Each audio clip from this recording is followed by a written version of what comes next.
When you think of Porsche, you think of the 911, a design that went against its contemporaries and one that exudes elegance regardless of the generation.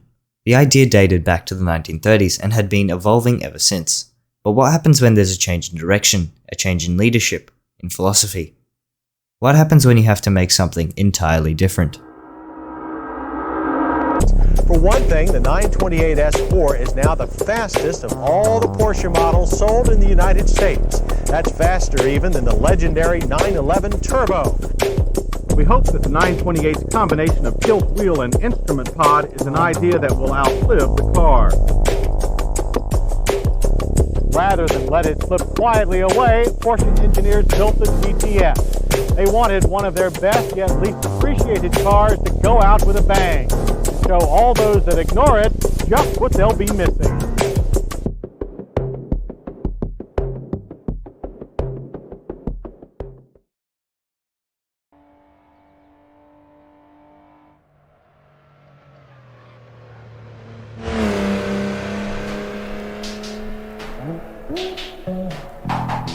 The first 911s rolled out of the production line in 1963 and became an instant classic. Amidst a sea of lousy handling sports cars and admittedly gorgeous vehicles let down by a production number in the dozens, the 911 stood out.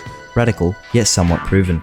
The car was a massive success, leading Porsche to gain brand recognition internationally and far exceeding that of the earlier 356. The first 911s were fitted with an air-cooled twin-cam 2-litre flat-six making 130 horsepower. At this time, the CEO of Porsche was still Ferdinand Porsche, son of previous CEO and Porsche founder, Ferdinand Porsche. I'm going to refer to the current CEO as Ferry for convenience sake.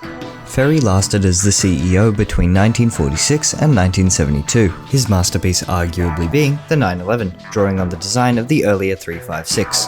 It was after his tenure that Ernst Fuhrmann would take over as CEO, who had previous ties to Porsche as the designer of both the 547 and 547/3 engine units. The year prior, he rejoined Porsche as chief technical advisor, following a 15-year stint at a company making piston rings. It was in this period of the 1970s that sales would decline for the 911, due in part to the oil crisis and the economic collapse that followed. This also increased automotive restriction in regard to fuel economy, safety, noise, and emissions. Another contributing factor to its waning sales was the fact that by the mid-1970s, the 911, which had been essentially the same as the 1964 model, was showing its age. Even the more modern 930 hardly fixed the issues present with the platform and intensified certain characteristics like the 911's inherent lift-off oversteer. In an effort to combat the 911's poor sales, Porsche had tried to create a more budget-oriented sports car, culminating in the 924. It didn't go well though. The car was cheap, being a mix of parts from Porsche, VW and Audi. It was underpowered, featuring a 90 horsepower 4-cylinder, and though it had excellent handling, the car was already a flop. Something radical had to be done, and Mr. Fuhrmann was the one to try.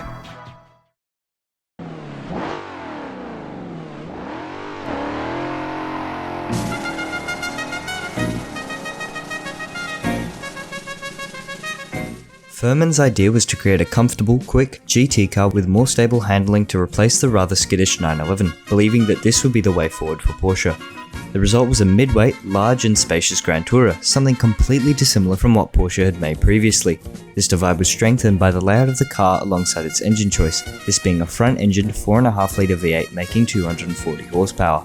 Another thing to note about this unit is that unlike the contemporary 911, it was water-cooled, being one of the first Porsches to feature this alongside the 924 just a year prior in 1976. The choice to place the engine in the front would greatly boost the 928's handling as the car had a near 50-50 weight distribution, making it both stable and balanced.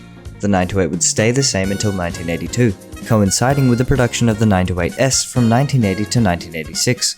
Featuring a larger V8 that made 300 horsepower and a few visual add-ons.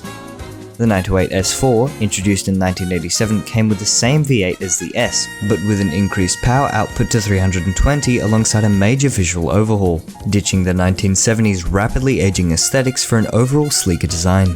1989 saw the introduction of the GT, notable as being the car on the funny British car show. Can't remember the name though, it was like 5th Gear or something. This upped the power to 330 and would be followed by the final 928, the GTS. This came about in 1992 and had a power output of 350, the highest produced by any 928. The car differed substantially in design to other Porsches, with the previously mentioned front-engined water-cooled V8. But other factors served to separate the 928 from the rest of the Porsche lineup. These include the new design of the rear axle, double wishbone suspension, and the best thing ever put into a production car, Frog. But unfortunately, these wouldn't boost the sales of the 928. It never sold particularly well, despite being a decently high-performance sports car for the time, as it wasn't able to win over the Porsche purists, who saw it as hefty and slow. For the first time in its history, Porsche was losing money. Let me introduce you to a man called Peter Schutz. He was the CEO of Porsche between 1981 and 1987, and can, to an extent, be credited as the reason we still have Porsche today. This was due to him reversing Fuhrmann's orders to cancel the 911 and creating the 911 Cabriolet, the first full convertible Porsche had produced since the 356 some 28 years prior. This would lead to a great boost in sales, nearly tripling the sales of Porsche during his tenure. The 928 would march on selling until 1995, with 5 total models over 2 generations, and in total just over 60,000 units were produced. It would never see the racetrack under the full control of Porsche. Instead, they asked Max Moritz Racing to produce a car to race. It was decently competitive, racing for 2 seasons of the 911 Cup, until the model was ended in 1995.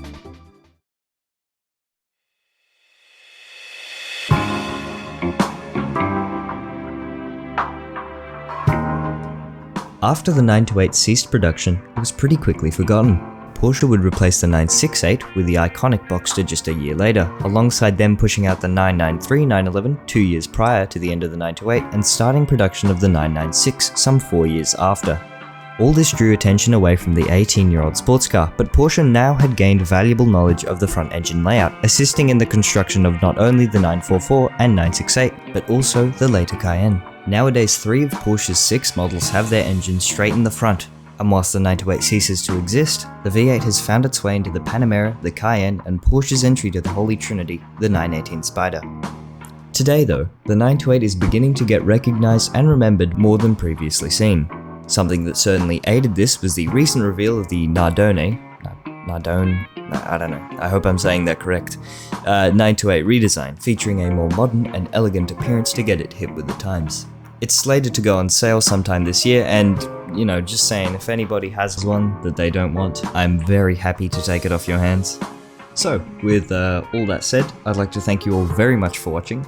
There are a few things about this that I didn't cover, like special versions and little interesting bits of history, but I didn't want to bog down the video too much, so I've left a link to the Stuttgart's page of special interesting 928s, and yeah. Once again, thank you very much for watching, and I'll see you in the next one. Adios!